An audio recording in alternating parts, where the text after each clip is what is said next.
Qu'appelez-vous agriculture écologiquement intensive? Alors, d'abord, il faut partir du principe que tout système de production est d'abord un écosystème qui fonctionne, un écosystème qui a des déformations qui tiennent à la façon dont on exploite, on utilise cet écosystème pour les usages divers et variés des sociétés. Mais ça reste un écosystème. Alors, cet écosystème, on peut l'utiliser non pas comme écosystème, mais comme ressource, comme substrat. C'est-à-dire le sol est un substrat à la production agricole, mais pas un élément de la biosphère. Donc l'ingénierie qu'on va utiliser va être une ingénierie de traitement mécanique du sol, alors que quand on considère le sol comme un élément de la biosphère, on est obligé de considérer qu'il y a toute une fonctionnalité, enfin plusieurs fonctionnalités, de nombreuses fonctionnalités, et que la formation de la fertilité est un mécanisme naturel. Et si on veut l'exploiter, si on veut l'utiliser, c'est pas du tout la même chose que d'avoir une conception table rase de l'écosystème. Donc, prendre en compte l'écosystème, c'est prendre en compte l'écologie comme science de base pour comprendre, interpréter, et l'ingénierie écologique comme mode d'action. Alors pourquoi le mot intensif? Pourquoi écologie intensive? Eh bien c'est simplement parce que dès lors que l'on considère qu'on travaille sur un écosystème, on fait de l'écologie fonctionnelle et on peut parler en termes de fonctionnalité. Une fonctionnalité, c'est par exemple la photosynthèse, c'est l'humification, c'est la minéralisation dans un sol, c'est la fixation symbiotique de l'azote par les légumineuses, c'est l'allélopathie qui fait que certaines plantes, entre guillemets, ne supportent pas d'autres plantes dans leur voisinage. C'est donc un très grand nombre de fonctionnalités. Alors, intensifier ces fonctionnalités, c'est d'abord les amplifier. Par exemple, amplifier ce qu'on peut qualifier d'un binôme trophique, c'est-à-dire un insecte qui est le prédateur d'un insecte qui est une proie. On a là un petit fragment d'écosystème minuscule qui fait partie de quelque chose de plus vaste, qui est une chaîne trophique, qui, en tant que chaîne trophique, fait partie de quelque chose de plus complexe qui est un réseau trophique. Et le réseau trophique est lui-même une partie, un compartiment de l'écosystème. L'écologie intensive consiste à penser simultanément toutes les fonctionnalités et ce que l'on peut faire pour amplifier et intégrer ces fonctionnalités. Donc c'est de l'agriculture intégrée, et c'est de l'agriculture fondée sur l'écologie. Donc c'est utiliser intensivement les mécanismes écologiques, donc c'est de l'écologie intensive. Voilà la base du raisonnement. Vous proposez donc une remise en cause de notre manière de produire, mais finalement en lien avec ma question précédente, est-ce que vous remettez aussi en cause le système agroalimentaire en aval et nos modes de consommation? Alors, une agriculture fondée sur l'écologie ne peut pas être incohérente avec le reste des filières, avec le reste du circuit économique, c'est-à-dire les coopératives, enfin ceux qui achètent, ceux qui transforment, les entreprises, ceux qui vendent et ceux qui consomment. L'agriculture conventionnelle, dans la mesure où, pour une bonne part, elle est polluante, le consommateur a son avis là-dessus, il réagit et il essaye de consommer bio. Le consommateur réagit, il essaye de consommer bio, ou à tout le moins, il essaye de consommer des produits dont il est à peu près certain qu'ils ont une certaine innocuité. Mais il y a des cohérences qu'on connaît mal et qu'il faut exploiter, c'est un travail actuel, tout le long du circuit. Par exemple, dans la biscuiterie, on va faire des réglages de machines pour chaque recette, des réglages très fins qui vont dépendre beaucoup de la qualité de la farine. En agriculture écologiquement intensive, on ne va pas avoir une seule farine. Par exemple, on va cultiver du blé, mais on va peut-être mettre 4 à 5 variétés de blé différentes, de façon à bénéficier d'un effet de synergie ou d'un effet d'assurance pour limiter la progression des rouilles. Bien, mais les caractères biologiques de ces blés sont différents.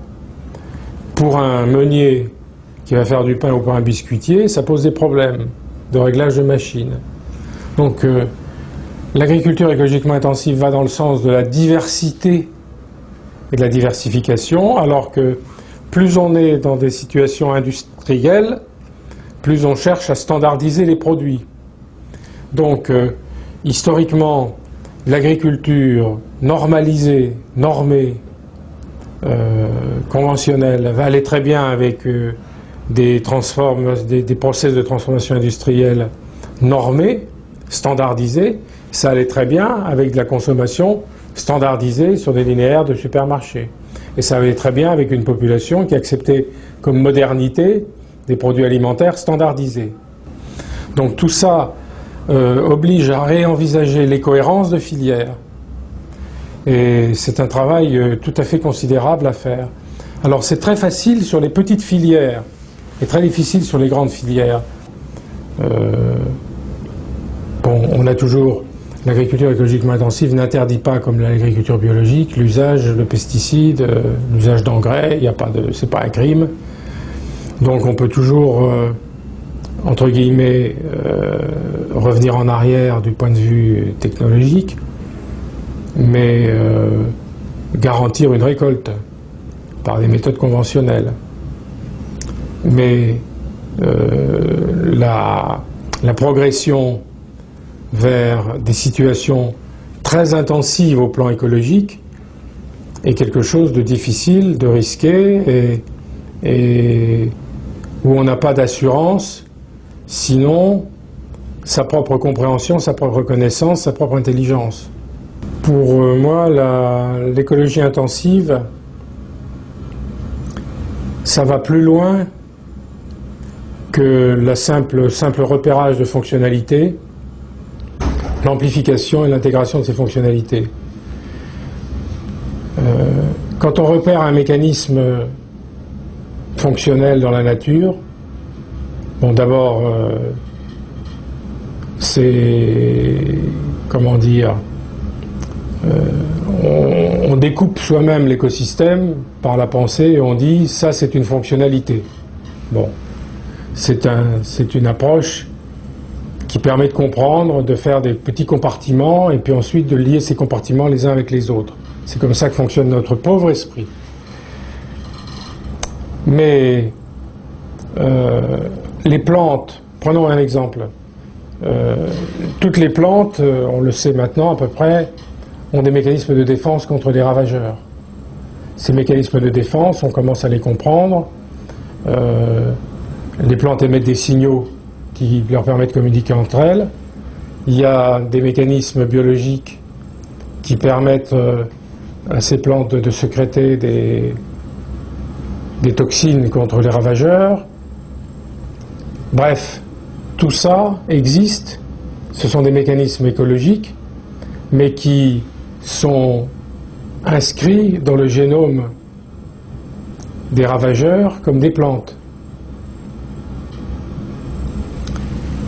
Autrement dit, si on arrive à décrypter à travers le génome ces mécanismes biologiques, on fait rejoindre l'écologie et la génomique. Et comme c'est pas simplement la génomique, c'est pas simplement un livre dans lequel sont inscrits les caractéristiques du vivant, c'est aussi les mécanismes de commande, que sont les gènes. On peut très bien envisager de faire un pont entre l'amélioration d'un écosystème, son amplification écologique, et la transformation des semences. Alors c'est pas nouveau, mais certains emploient le terme intensification génétique. Alors j'ai pas réfléchi à la question, mais pour moi, modifier une plante, soit par des voies de sélection assistées par marqueurs par exemple, soit par transgénèse,